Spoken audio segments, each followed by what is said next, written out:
우리 교회와 교인들은 지난날 많은 시간과 세월을 매우 무겁고 짐진 자들의 생활을 해왔습니다. 이 시간에는 이 마태복음 11장 28절에서 30절의 말씀을 깊이 생각하면서 앞으로 우리의 믿음의 생활을 좀 점검해보는 좋은 시간이 되시기를 바랍니다. 첫째, 우리가 생각할 것은 수고하고 무거운 짐진자들이 누구냐 하는 문제입니다.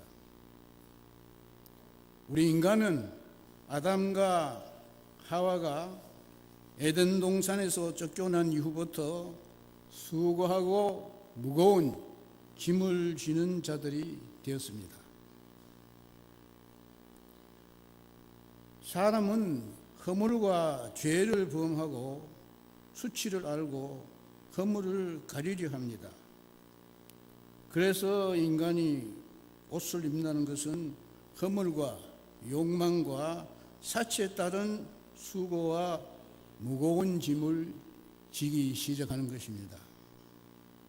그래서 인간은 벌거벗은 것이 수치가 아니라 옷을 입고 자기를 가리려 하는 데서 수고와 무거운 짐을 지는 생활이 시작되는 것입니다. 원래 아담과 하와가 에덴 동산에 있을 때는 벗고 지냈죠.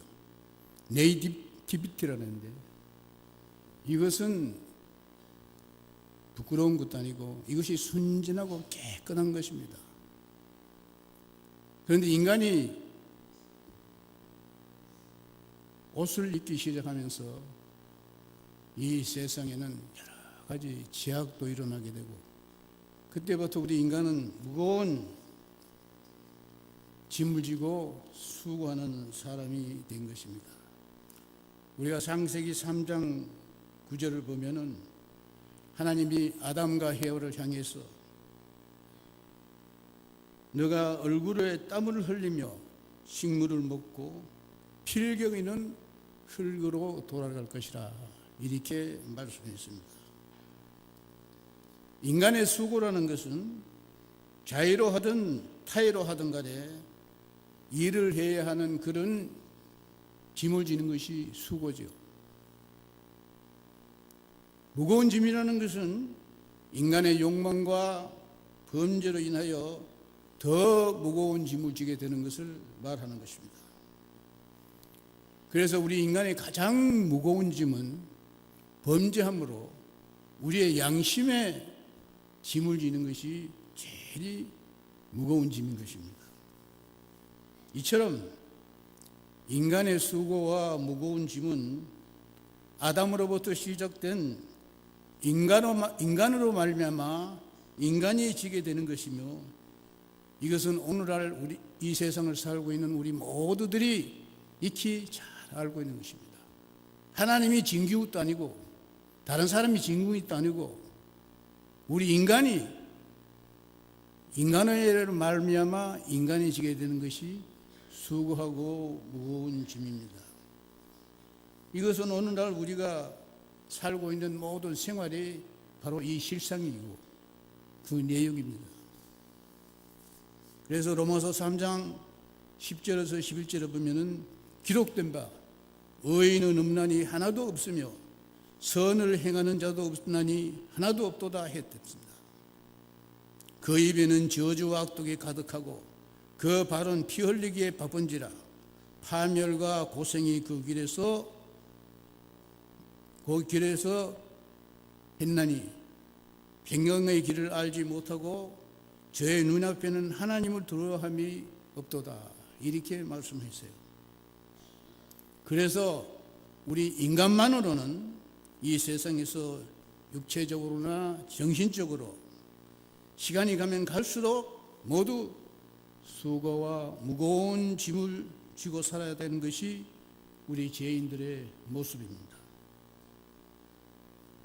이 시간에는 가장 저희들이 좀 마음을 기울여서 생각하자 하는 것이 둘째로 내 멍에는 쉽고 내 짐은 가벼운 예수님의 복음이 무엇인가 하는 이 내용입니다. 이 내용이 오늘 중심적인 말씀이 되겠습니다. 예수님은 이런 인간을 향해서 수고하고 무거운 짐진 자들아 다 내게로 오라 내가 너희를 편히 쉬게 하리라 이렇게 말씀했어요. 또 주님은 나는 마음이 온유하고 겸손하니 나의 멍에를 메고 내게 배우라 그리하면 너희 마음이 쉼을 얻으리라 이렇게 말씀했어요. 우리가 주님께 나오면은 우리의 마음이 쉼을 얻으리라 이렇게 주님이 말했습니다.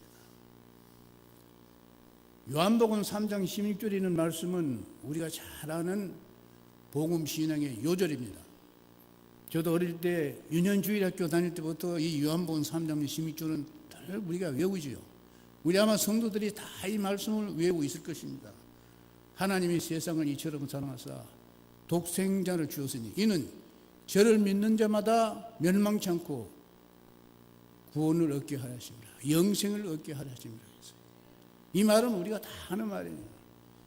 이것이 우리의 신앙의 제일 중요한 요절이기 때문에 우리는 어릴 때부터 이 말씀을 우리 심령 속에 담기 시작한 것입니다. 그러나 이 요한복음 3장 16절을 더 우리에게 적절하게 가르쳐주는 말씀이 있어요. 그것이 오늘 본문 요한복음 1장 14절의 말씀입니다. 이 말씀은 말씀이 육신이 되어 우리 가운데 거하심에 우리가 그 영광을 보니 아버지의 독생자의 영광이요 은혜와 진리가 충만하더라. 이 말씀이 참 귀한 말씀이에요. 은혜와 진리가 충만하더라는 거예요. 우리가 믿음의 생활을 하는데 우리 믿음은 어디까지 필요한가 하면은 우리가 하나님의 은혜를 받는 곳까지 필요해요. 곳까지 인도해 주는 것이 우리의 믿음입니다. 우리가 믿음으로 하나님의 은혜를 잊게 되면은 그때는 정말 우리가 기쁜 삶을 살 수 있는 인생이 되는 것입니다.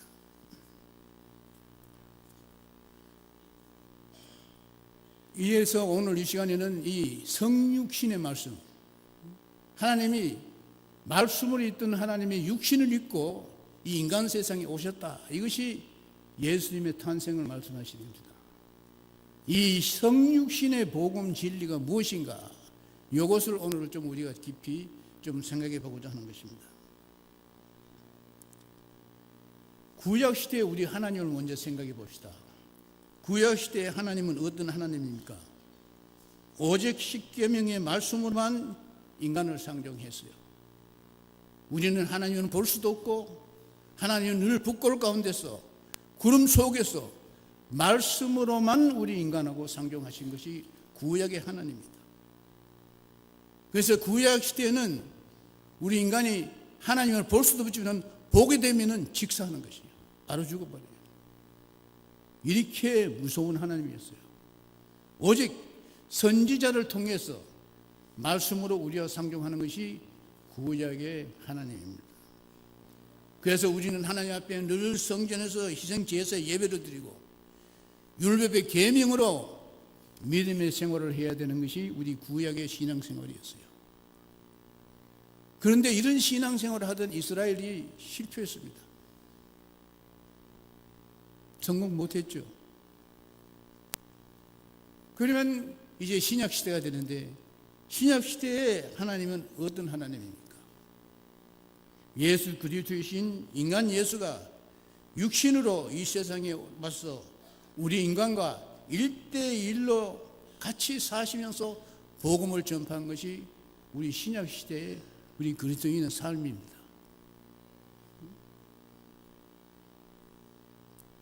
그래서 이 인간 대 인간으로 우리와 같이 사역을 하시는 예수님, 이 바로 예수님이 하늘에 계시던 하나님이 이제 육신의 몸을 입고 땅에 와서 복음 사역하는 것이 나는 마음이 온유하고 겸손하다 하는 주님의 복음의 말씀의 핵심이에요. 이제 우리 신약시는 이제 인간을 오신 하나님께서 우리와 더불어서 3년 동안 공생의 동안에 같이 살면서 온유하고 겸손하신 복음의 사역으로 우리를 갖다가 변화시키신 거예요.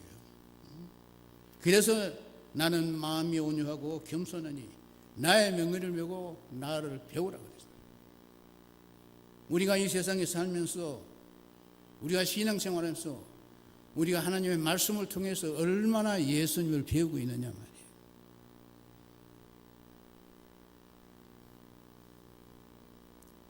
이것이 우리가 성육신으로서 이 땅에 몸으로, 말씀이 육신이 되어서 몸으로 오신 예수님의 복음의 내용이에요. 3년의 예수님은 첫째로 이 성육신의 복음이라는 것은 요 4가지가 있는데 그것을 내가 좀 하나하나 여러분에게 말씀을 드리겠습니다. 첫째로는 3년의 공생애를 통해서 예수님은 인간과 동고동락하시면서 이 세상에서 하나님의 사역을 하셨습니다. 병든 자와 죄인들과 가난한 자와 모든 사람들의 고통을 직접 몸으로 체휼하시면서 우리 인간을 쓰다듬고 복음 사역을 한 것이 주님의 3년의 공생입니다. 때로는 우리에게 필요할 때는 오병이어의 큰 이적도 행하셨어요. 그러니 사람들이 전부 그 예수님께 따라오면서 이적만 보기를 원하니까 예수님이 뭐라 그랬어요? 악하고 음란한 세대가 표적을 구하나 나는 요나 선지자의 표적밖에는 너희들에게 보여줄 것이 없다 그랬어요. 가능한 예수님이 표적과 이적을 기피했습니다.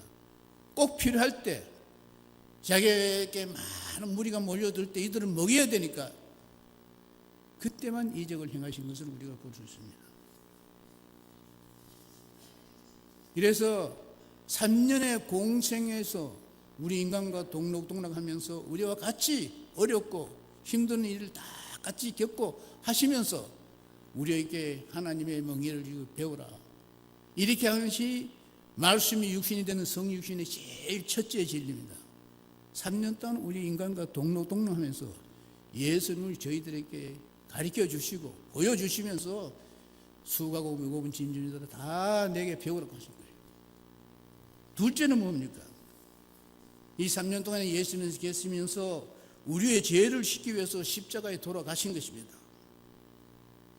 그런데 이것을 우리가 대속의 죽음이라 그랬는데 대속의 의입니다. 우리는 죄인이기 때문에 우리가 구속받을 수 없죠. 예수님이 십자가에 우리의 죄를 대신해서 예수님의 피로 우리 모든 죄를 씻고 우리가 주님을 받아들이면은 우리의 믿음을 통해서 주님이 우리를 의롭게 만드는 거예요. 예수 그리스도의 십자가에 죽음이라는 것은 죄인인 우리를 의롭게 만들기 위한 행위입니다. 그래서 예수 그리스도의 보혈의 공로로 우리는 죄인이 의인되는 거예요.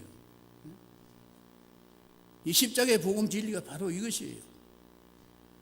우리를 의인으로 만들어서 구원시키기 위해서 예수님이 대신 돌아간 것이 예수님의 십자가의 죽음입니다.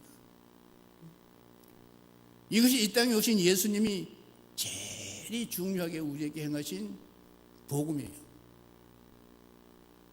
난 겸손하니 온유하고 겸손히 나를 배우라는 게 첫째가 이것입니다. 셋째는 또 뭡니까? 예수님이 죽으면서 3일 만에 뭐해서 부활하셨어요. 우리가 예수 믿는다는 것이 예수님이 십자가에 우리로 돌아갔다는 것이 우리 죄인을 의인으로 만드는 행위. 우리가 의인이 되어야 구원을 받을 수 있잖아요. 첫째는 십자가의 죽음이 우리를 의롭게 하고 예수님이 돌아가신 다음에 3일 만에 어떻게 했어요? 부활하셨죠. 다시 살아나셨어요. 이것이 굉장히 중요한 세 번째 3일 만에 부활한 부활의 신앙을 우리가 지내야 됩니다. 우리 그리스도인은 분명한 부활의 신앙을 내 심령 속에 지내야 내가 죽더라도 내 육신은 흙으로 돌아가지만은 내 영혼은 하늘나라에 가는 거예요. 부활의 신앙. 이것을 예수님이 몸소 이 땅에 오셔서 우리에게 보여주셨어요. 예수님이 부으신 다음에 3일 만에 살아나셔서 어떻게 했습니까? 부활하셨죠. 그러니까 예수 믿은 사람들이 다 놀랐어요. 그러니 너희들이 갈릴리로 오라 그랬어요. 그래서 예수님의 제자들과 주님을 따르던 모든 사람들이 갈릴리에 가셔도 부활하신 예수님이 50일 동안 갈릴리에 사시면서 자기가 돌아갔다 살아나온 창자니 흑연이든 모든 자기 다 보여주면서 실제 살아나신 것을 확인시켜 줬어요. 이것이 3일 만에 주님이 부활한 것이요. 이 부활의 신앙이 우리 심령 속에 없으면은 우리는 진정한 그리스도인이 될 수 없어요. 이걸 확인시켜 주느라고 50년 동안 갈릴리 왔어요. 그래서 다 확인시켜 주신 다음에 부활 신앙을 그들에게 확신시켜 준 다음에 어떻게 했어요? 승천하셨습니다. 하늘로 올라가셨어요. 그때 제자들이 아주 선생님 가지 마시오. 이럴 때 예수님이 그들에게 뭐라 그랬습니까? 요한복음 16장 7절에 보면은 내가 떠나가는 것이 너희에게 유익하니 내가 떠나지 아니하면 보혜사 성령이 너희에게 오지 아니할 것이요 내가 가면 그를 너희에게 보내주리라. 이것이 주님의 성령이에요. 보혜사 성령이 우리에게 임재하지 않으면 우리의 신앙은 헛것이에요. 그래서 예수님이 내가 떠나가야 하늘로 가야 보혜사 성령을 너희에게 보내주니 이제 그들과 같이 너희들이 살아라. 그래서 우리가 이 성령이 언제 오셨습니까? 약속대로 오순절날 예수님이 성령을 보내줬어요. 이 오순절날 모든 예루살렘에 모였던 성도들이 이 주님의 오순절의 성령의 은혜를 받았죠. 입었습니다. 그래서 전부 심령 속에 성령을 받았어요. 로마서 8장 9절에 10절에 보면 바울은 이렇게 말했어요. 만일 너희 속에 하나님의 영이 거하시면은 너희가 육신이 있지 아니하고 영에 있나니 누구든지 그리스도의 영이 없으면 그리스도의 사람이 아니라고 했어요. 우리 심령 속에 하나님의 성령을 모시지 않으면 우리는 진정한 그리스도인이 될 수 없어요. 예수님이 이 성령을 언제 보내주셨습니까? 3년 동안에 우리가 동고동을 할 때 보여주지 않았어요? 안 주셨어요? 예수님이 이 땅에 오실 때 침례 요한에게 침례를 받을 때 예수님께 성령을 받으셨죠. 그렇지만 예수님이 그때는 혼자 성령을 가지고 계셨습니다. 그래서 십자가에 돌아가시고 3일 만에 부활하신 다음에 부활 신앙을 우리에게 전부 다 확인시켜 주신 다음에 하늘로 올라가셨어요. 그때 내가 올라가면은 성령을 보내주겠다. 이것이 예수님이 우리에게 보내주신 성령의 권능이에요.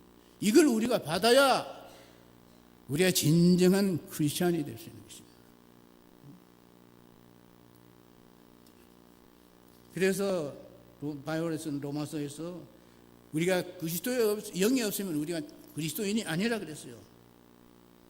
그리스도가 너희 안에 거하시면은 몸은 죄로 인하여 죽은 것이나 영은 의로 인하여 산 것이라. 우리가 죽어도 산다는 건 바로 그거예요. 몸은 우리는 죽으시면 다 흙으로 돌아가지만 하나님께서 받은 성령은 우리 속에 계속 있다가 하늘나라를 가는 거예요. 그러니까 우리가 천국 간다는 게 이겁니다.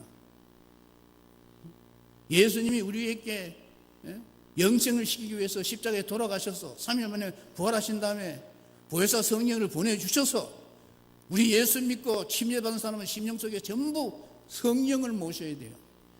그리스도의 영입니다. 이것이 있어야 우리 진정한 이 체험을 가져야 우리가 그리스도인이 될 수 있습니다. 우리는 그리스도인의 심령 속에 성령이 있어야 변화를 받아서 예수님의 온유와 겸손을 몸소 실천할 수 있는 진정한 크리스찬이 될 수 있는 거예요. 그런데 우리 주님도 이때 땅에서 사실 때는 인간으로 사셨잖아요.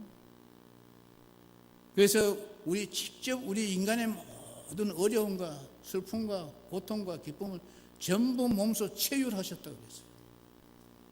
그래서 외로움을 느낄 때는 때로는 이런 말도 했잖아요. 여우도 굴이 있고 공중에 나는 새도 깃들 집이 있는데 인자는 머리 둘 곳이 없다. 이 말씀은 너무나 인간적인 예수님의 모습입니다. 완전히 인간이 되신 예수님의 모습이요. 이런 푸념도 주님도 하셨어요.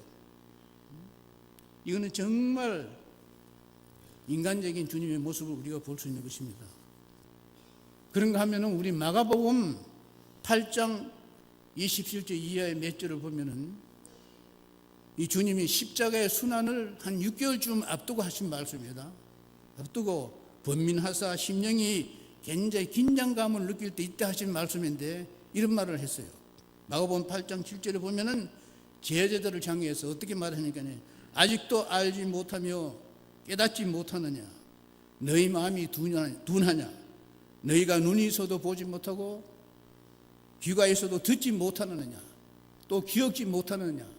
이런 핀잔의 비슷한 꾸중을 하시는 분이 있어요. 예수님이 제자들에게 이런 핀잔과 꾸중을 하시는 이것이 한 번이고 마지막이에요. 이거 보면은 여기에 예수님의 인간적인 모습이 많이 나타났잖아요. 또 마가복음 8장 27절에 보면은 사람들이 나를 누구냐 하더냐 하고 제자들에게 물으셨어요. 또 너희는 나를 누구라고 하느냐? 예수님 이것은 순환받기 한 6개월쯤 전입니다. 이전에 내가 순환받으면은 세상을 떠나야 되는데 그때까지 이들이 나를 얼마나 알고 있느냐 하는 것을 좀 확인하기 위해서 마음이 조급했던 것이에요.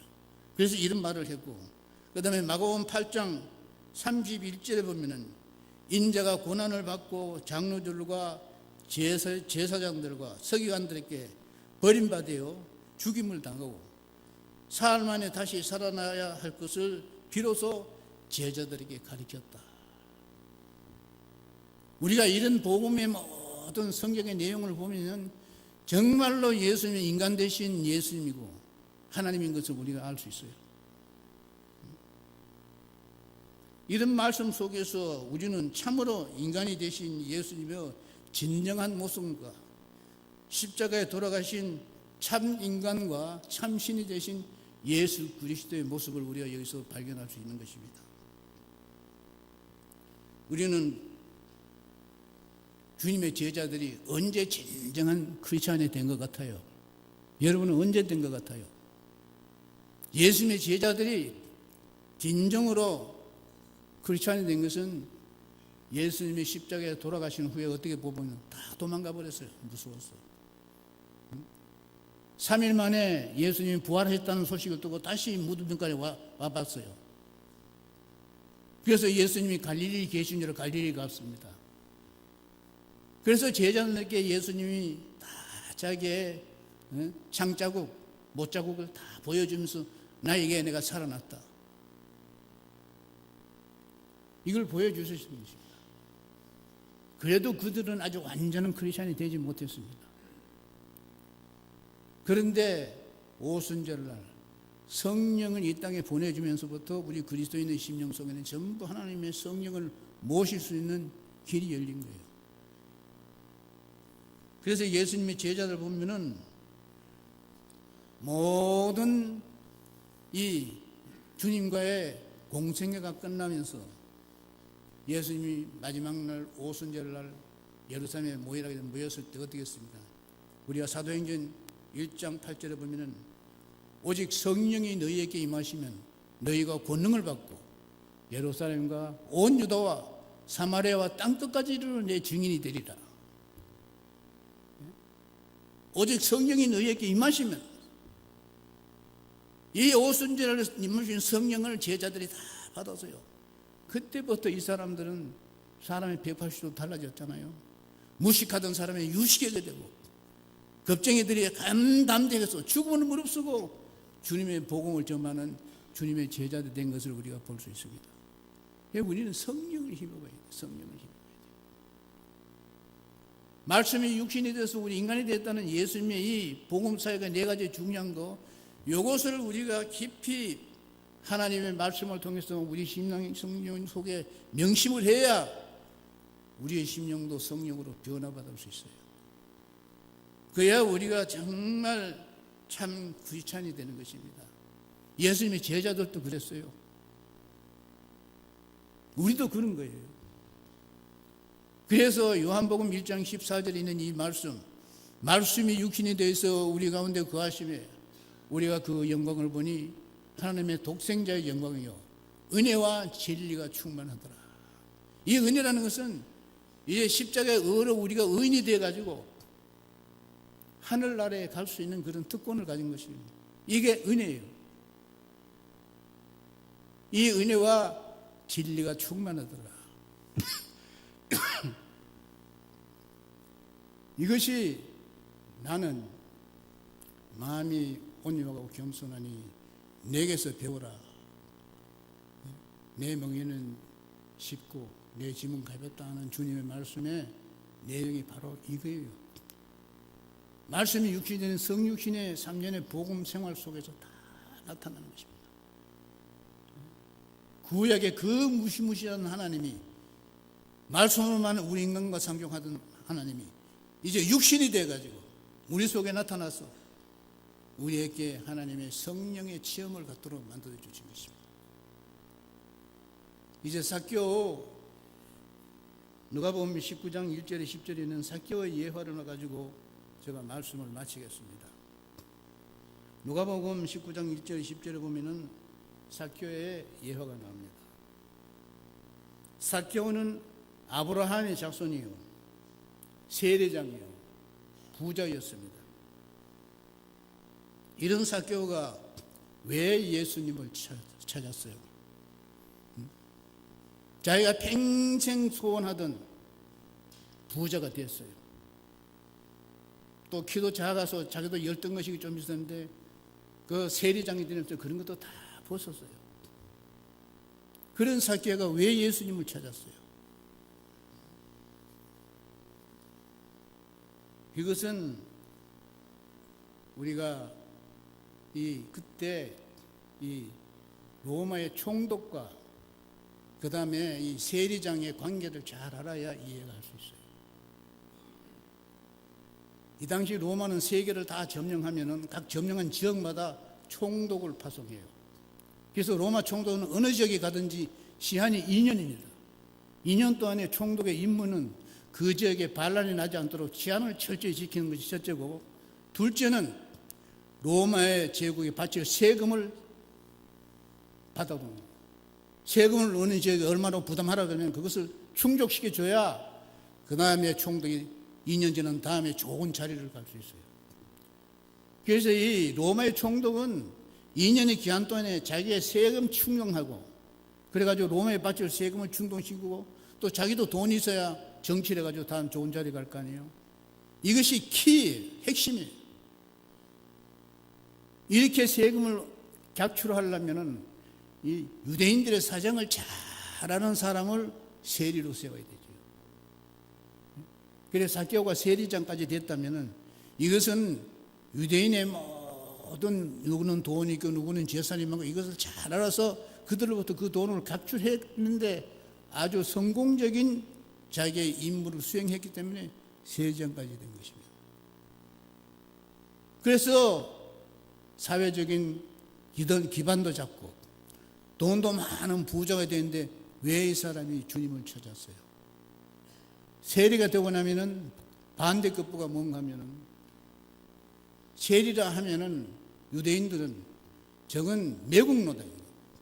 나라와 민족을 팔아먹은 명언에서 상종을 안 해요. 완전히 법 외인을 만들어요.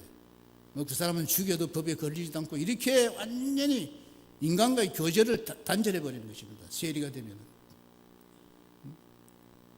그래야 이제 완전히 법외인이 되고, 친구도 이웃도 아무도 만나주지 않는 그런 법외인, 완전히 타인이 되어버립니다.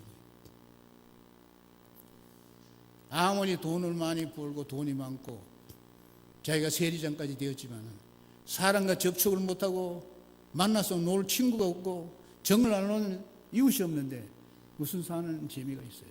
의미가 없는 것이에요. 이래서 삭개오는 견디다 못해 예수님을 찾은 것입니다. 예수님이 삭개오, 뽕나무에 있는 삭개오를 보고 어떻게 했어요? 삭개오야 내려오라. 오늘 저녁에 내가 너희 집에서 유하여야겠다. 이게 예수님의 그 마음이 온순하고 겸손한 예수님이 탁 문을 열고 삭개오를 받아들였다. 자, 이렇게 돼 삭개오가 어떻게 변했습니까? 내가 누구 집에 내가 가진 돈을 가난한 사람에게 반으로 나눠주고 내가 누구 것을 토색했으면 어떻게 했어요? 4배를 갖겠다 그랬어요. 내 소유의 절반을 가난한 자에게 주겠으며 만일 네 것을 토색한 일이 있으면 내가 4배나 갖겠나이다. 삭개오가 완전히 주님을 만나면 사람이 변해버렸죠. 이것이 진정한 마음이 온순하고 겸손한 주님이 삭개오를 이렇게 만들어 놓은 거예요. 처음부터 예수님이 뭐라고 했어요? 너도 아브라함의 자손이다. 이건 뭐예요? 무슨 말이에요? 완전히 도배인으로 민족의 배반자로 다 이렇게 동족으로부터 외면당한 이 삭개오는 너도 아브라함의 자손이다. 그 세리가 되면은 이스라엘 사람들이 아브라함의 자손으로 취급하지 않아요. 예수님이 너도 아브라함의 자손이다. 이렇게 해서 삭개오를 완전히 법외인에서 완전히 이웃과 친구를 찾는 그런 인간으로 회복시켜준 것이죠. 프랑스의 철학자인 사르트르는 이런 말을 했어요. 우리의 자유를 위협하는 것은 죽음이 아니라 우리의 매일의 일상생활 속에서 매일 만나는 타인이라 그랬어요. 우리의 자유를 위협하는 것은 죽음이 아니라 우리의 일상에서 생활에서 매일 만나는 타인이에요. 이 전곡을 찌르는 말이에요. 제가 40년 전에 이 사르트르의 책을 읽다가 이걸 기억했는데 오늘날까지 안 잊혀져요. 오늘날 우리는 매일매일 내 가까운 친구도 이웃도 점점 멀리 타인으로 변화시키는 그런 세상 속에 살고 있어요. 내가 아파트에 우리 집 문을 탁 닫고 나면은 그 시간부터는 바깥하고는 절벽이에요.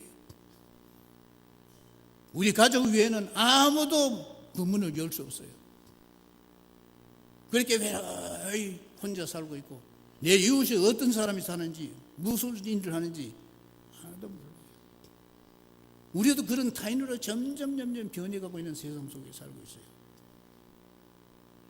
우리가 이것을 깰 수 있는 사람이 누가 있습니까? 아무도 없어요. 예수님 외에는 아무도 없습니다.